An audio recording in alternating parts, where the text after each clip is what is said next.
Let's do a quick look at author guidelines. So if I'm going to pull author guidelines from a journal that I want to publish in, and so mine's going to be Nursing Outlook, and I'm going to scroll through this information. It tells, read everything. It's really good information about who their editorial board is, what they're looking for.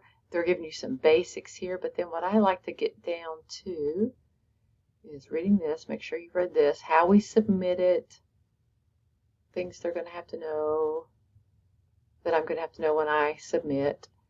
How to submit, because most of them are online, and how to prepare those new submissions, knowing that it's a peer-reviewed double-blind. Okay, so when I get to this part, it says article structure, and it tells me exactly how I need to have my paper to flow, my article submission to flow.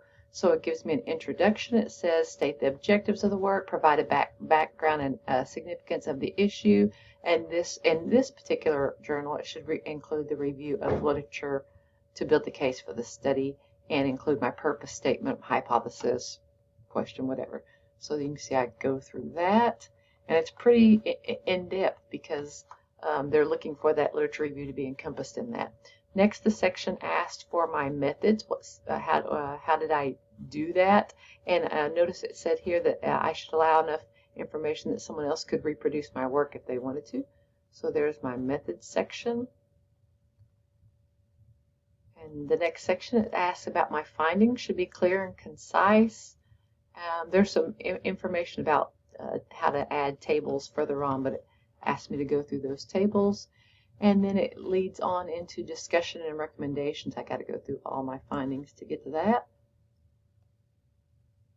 Here's my discussions and recommendations. So notice how long that is, as well as my conclusion, and then my entire list of references. So I really like how all of our journals come with these author guidelines to help us be very succinct in what we're submitting to them.